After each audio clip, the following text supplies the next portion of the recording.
తూర్పుగోదావరి జిల్లా రాజమహేంద్రవరం కల్తీపాల ఘటనపై స్థానిక ఎమ్మెల్యే ఆదిరెడ్డి వాసు తీవ్ర విచారం వ్యక్తం చేశారు. కల్తీకి పాల్పడిన వారిపై చట్టపరంగా చర్యలు తీసుకుంటామని తెలిపారు. ఇందులో ఎలాంటి సందేహం లేదన్నారు. కల్తీపాల ఘటనలో మృతులకు ప్రభుత్వం ఎక్స్గ్రేషియా ప్రకటించిందని, ఆసుపత్రిలో చికిత్స పొందుతున్న వారి వైద్య ఖర్చులను ప్రభుత్వమే భరిస్తుందన్నారు. పాల కల్తీ ఘటనపై మాట్లాడే అర్హత వైసీపీకి ఎక్కడ ఉందని ఎమ్మెల్యే ఆదిరెడ్డి వాసు ప్రశ్నించారు. దేవుడు ప్రసాదాన్ని సైతం కల్తీ చేసిన చరిత్ర వైసీపీ సొంతమన్నారు. పాల కల్తీ వ్యవహారంలో సమగ్రంగా విచారించి దోషులను శిక్షిస్తామంటున్న ఆదిరెడ్డి వాసుతో మా ఉభయ గోదావరి జిల్లాల regional coordinator Nanaji face to face. ఉన్నారని చెప్పేసి అన్నారు. ఇది ఎలా ట్రేస్ అవుట్ చేశారు, ఏ విధంగా జరిగింది అనేది మన సిటీ ఎమ్మెల్యే శ్రీనివాస్ గారి దగ్గర ఉన్నాం. సార్ నమస్తే సార్. పాల వ్యాపారం పట్టుకున్న తర్వాత మీరు వాళ్ళని ఎలా గుర్తించారు? అంటే ఏంటి, తను సరఫరా చేసిన వాళ్ళు అంటున్నారా?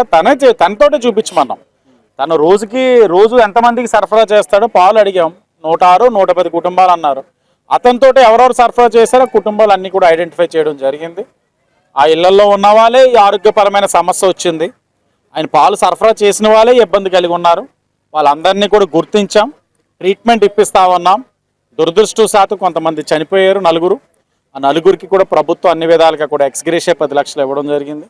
అలాగే ట్రీట్మెంట్ పొందుతున్న వారికి కూడా ఏ విధమైన ఇబ్బందులు కలగకుండా ఆ ట్రీట్మెంట్ పరంగా అయ్యే ఖర్చు మొత్తం కూడా ప్రభుత్వమే భరిస్తుంది. సార్, దీనికి సంబంధించి వైసీపీ వాళ్ళు చాలా తీవ్రమైన ఆరోపణ చేశారు.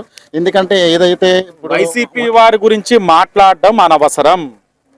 కల్తీ అనే పదానికి బ్రాండ్ అంబాసిడర్స్ అయిన వైసీపీ వాళ్ళు వచ్చి ఇప్పుడు మాట్లాడుతున్నారంటే ప్రజలు వినే పరిస్థితిలో లేరు. వారి యొక్క మాటలు వినవలసిన అవసరం కూడా మాకు లేదు. ఒక ప్రైవేటు వ్యాపారవేత్త అతను చేసుకుంటున్న వ్యాపారం వలన కలిగిన కష్టానికి ప్రభుత్వం బాధ్యతగా ముందుకొచ్చి ఎక్స్గ్రేషియా ఇవ్వడంతో పాటు వారి యొక్క వైద్య పరీక్షలకు అన్నిటికీ కూడా మేమే బాధ్యత తీసుకుంటున్నామంటే ఇంకా వాళ్ళు ఏం సూచనలు ఇవ్వగలుగుతారు మాకు? పోస్ట్ మార్టం కూడా ప్రైవేట్ హాస్పిటల్లో జరిగాయి, అసలు గవర్నమెంట్ హాస్పిటల్లో జరగాలి కదా. దీంట్లో వాళ్ళకి తొందరపడ్డారని చెప్పేసి గవర్నమెంట్ హాస్పిటల్లోనే అవుతుందండి, అన్ని జరుగుతున్నాయి. ఏదైతే వైసీపీ వాళ్ళు ఆరోపించారో అదైతే కాదు, ఖచ్చితంగా గవర్నమెంట్ హాస్పిటల్లో జరుగుతుందని చెప్పేసి ఆదిరెడ్డి వాసు గారు చెప్తున్నారు. దీనికి సంబంధించి ఏదైతే ప్రభుత్వం కూడా అన్ని నిర్ణయాలు కూడా తీసుకుని ఎంత ఖర్చు అయినా పర్వాలేదు, దానికి సంబంధించిన హాస్పిటల్కి సంబంధించిన ఖర్చు అంతా కూడా పెట్టుకుంటామని చెప్పేసి ఇదివరకే సీఎం గారు కూడా ఆదేశించడం జరిగింది. అలాగనే ఎవరైతే మృతి చెందారో వాళ్ళందరికీ కూడా 15 లక్షల ఎక్స్గ్రేషియా కూడా ప్రకటించడం జరిగింది.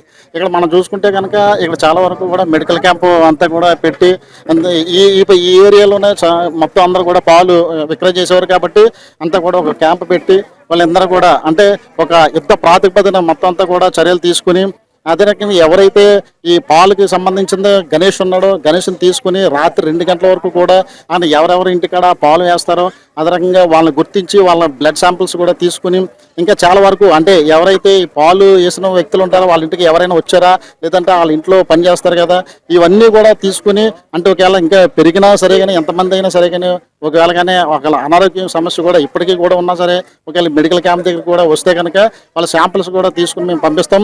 ఎవరికి ఎలాంటి నష్టం జరగకుండా ఇప్పుడు వరకైతే అందరికీ కూడా స్టేబుల్గా ఉండదని చెప్పేసి ఎమ్మెల్యే గారు చెప్పారు. అదే దీనికి సంబంధించి వైసీపీ వాళ్ళు అయితే మాకు మాట్లాడే అవకాశం లేదు, ఎందుకంటే కల్తీ గురించి వాళ్ళు మాట్లాడే అవకాశం లేదు. వాళ్ళు మొత్తం అంతా కూడా కల్తీకి పాల్పడ్డారని చెప్పేసి చెప్తా ఉన్నారు. కెమెరామెన్ ఉదయ్ భాస్కర్తో నానాజీ, రాజమండ్రి. ఈ వీడియో మీకు నచ్చినట్లయితే లైక్ చేయండి, షేర్ చేయండి, మా ఛానల్ కి సబ్స్క్రైబ్ చేయండి.